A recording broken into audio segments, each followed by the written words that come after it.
तो गाइस हमारा काम खत्म हो गया है। हम लोग अभी जाएंगे घर और ये लोग रहेगा काम करेगा। Hello guys, hello hello hello.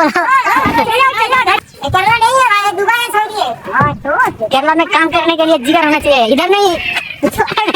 WhatsApp বন্ধুরা, ওয়েলকাম টু কেরালা। আমি আছি এখন কেরালাতে। আশেপাশের দৃশ্য দেখো কি সুন্দর লাগে। এখানকার আবহাওয়া খুব সুন্দর, মানে গরমের সময় বেশি গরম থাকে না, ঠান্ডার সময় বেশি ঠান্ডা থাকে না, একদম মিডিয়াম থাকে। এখানকার ন্যাচারাল আবহাওয়া খুব সুন্দর। এখানে আবহাওয়া খুব সুন্দর হওয়ার কারণ হচ্ছে এখানকার গাছ গাছালি না প্রচুর। যাই হোক, আমার কন্ট্রাক্টর আজকে ভোর ছটাতে আমাকে কাজে নিয়ে চলে এসেছে, কারণ এই ঘরটা আজকে ঢালাই হবে। আমার কাছে 2 ঘন্টা সময় আছে, 2 ঘন্টার পরে ঢালাই শুরু হয়ে যাবে। এইটুকু সময়ে আমাকে ছাদে পাইপ লাগিয়ে কমপ্লিট করতে হবে। যতক্ষণ না আমার পাইপ লাগানো শেষ হচ্ছে ততক্ষণ ঢালাই শুরু হবে। এই হচ্ছে electric pipe, Jensen box bend সব উপরে নিয়ে চলে এসেছি। ছোট বাড়ি আছে, বেশি বড় বাড়ি নাই, তার জন্য আমি একা এসেছি পাইপিং করতে। না তো আমাদের টিমে আরো প্রচুর লোক আছে, বড় বাড়ি হলে তারাও আসতো। বেশি দেরি না করে আমি কাজ শুরু করে দিয়েছি। যেখানে যেখানে লাইট পয়েন্ট হবে, ফাইন পয়েন্ট হবে, অল্প অল্প করে ভেঙে পাইপ লাগিয়ে রেখে দেবো। যেদিককার রুম গুলা ভাঙা হয়ে গেছে সেদিককার রুম গুলা পাইপিং করে কাজটা একদিক থেকে গুছিয়ে থাকবে আর কোনো ভুলও হবে না। দেখো বন্ধুরা, কেরলার পাইপিং আর ওয়েস্ট বেঙ্গলের পাইপিং, ছাদে যেসব পাইপ গুলো বিছায় অনেক ডিফারেন্স আছে। আমাদের ওদিকে পাইপ বিছায় রোল পাইপ গুলো, আর কেরালাতে ইলেকট্রিক পাইপ বিছাচ্ছে পিভিসি পাইপ। আমাদের ওদিকে পাইপ গুলো অনেক মজবুত হয়, ছাদের উপরে ঢালাই করার সময় যতই দৌড়াদৌড়ি করো কিন্তু পাইপ ফাটে না। আর কেরালাতে এই পাইপ গুলোতে যদি কেউ পা রেখে দেয় প্রাক করে ভেঙে, তার জন্য এখানে ঢালাইয়ের সময় একজনকে থাকতে হয়, যদি ভেঙে যায় তো ফাটাফাট করে রিপেয়ারিং করে। আমাদের ওদিকে ছাদের উপরে যেসব পাইপ গুলো বিছানো হয় 30 থেকে 40 বছরের ভিতরে খারাপ হয়ে যায়, কিন্তু টিকসই লাস্টিং সব থেকে বেশি দিন যায় এই केरला पाइप। আমার ছাদে পাইপিং করা কমপ্লিট হয়ে গেল।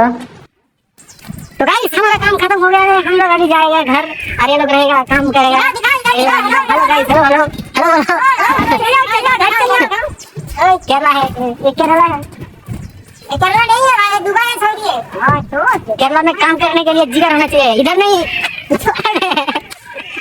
জাস্ট মজা করলাম গাইস। ভিডিও ভালো লাগলে লাইক ফলো শেয়ার করো। দেখা হচ্ছে নেক্সট কোনো ভিডিওতে।